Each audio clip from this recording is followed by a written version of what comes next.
جی یہ تو مولانا مفتی صاحب میں تو نہیں جانتا تھا ہاں یہ قاعدے کو لکھنے والے کون ہیں. البتہ اتنا نام اوپر لکھا ہوا تھا اشفاق کر کے.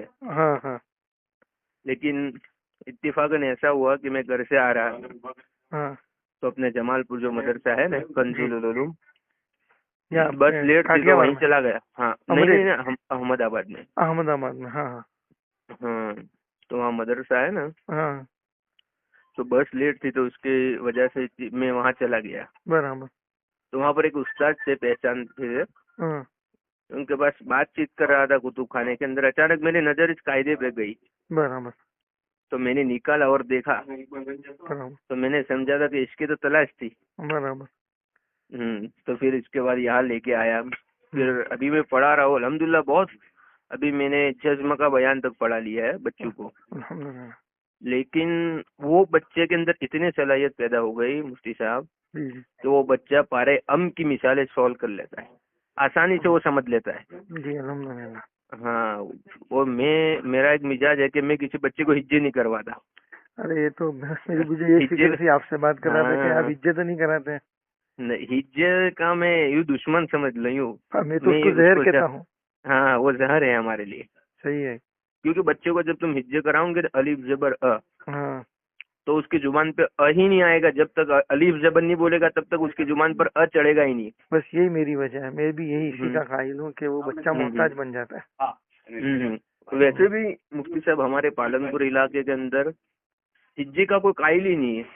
بالکل صحیح بات ہے. یہ پتہ نہیں یہ ہجے ایک بدعت نہیں سمجھ لیجیے. بدعت ہے.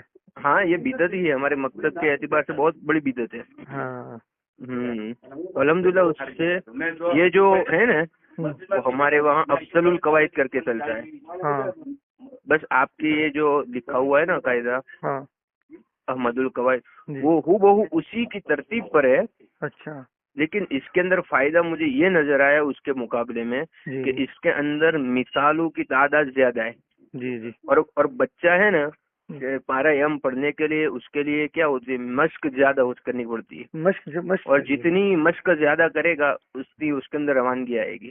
صحیح بات ہے نا. ہاں تو اس میں کیا ایک استاد کا بہت بڑا فائدہ ہوتا ہے کہ اس کو کم وقت دینا پڑتا ہے. ہاں اس کو محنت کم ہو جاتی ہے. السلام علیکم مفتی صاحب. ہاں یہ کوئی بات میں نے ان سے ایک مرتبہ بھی نہیں کی ہے. ہاں ہاں یہ خود اپنا ذاتی بتا رہے ہیں. یہ جو ہم جو اب دوسری جگہ سمجھاتے ہیں انہوں نے پڑھا کر یہ خود سمجھا اس قاعدے سے. ہاں الحمدللہ. تم سفر کرو اور یہاں سے علماء کو بتاؤ کہ کس طریقے سے ترتیب.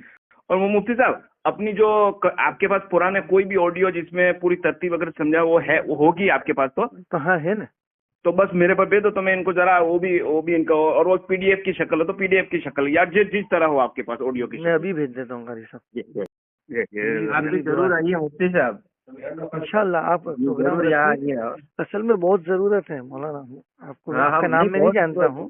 ہمارا علاقہ ہے تو مکتب کی لائن سے بہت کمزوری ہے تو اس کی یہاں بہت ضرورت ہے اور محنت کی بھی بہت ضرورت ہے. مولانا میری کئی شہروں میں بات ہو رہی ہے. ہر جگہ یہی ریزلٹ ہے. بچوں میں کمزوریاں بہت ہیں. اور وہ کمزوری اس لیے کہ مفتی صاحب کہ جو اصل میں قاعدہ جو ہوتا ہے نا وہ قاعدہ ہی ان کے پاس نہیں ہے.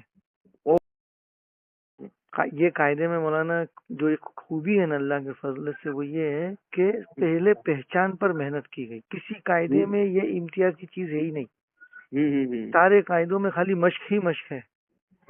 بغیر پہچان کے مشق فائدہ نہیں دے گی نا. تو رٹانا پڑے گا. રેડી જ જોગે અયુભાઈ આજે તરતીબ જે સરમાં ચાલુ થઈ જાય ને આપણી કાયદા કાઠિયાવાડમાં કહી.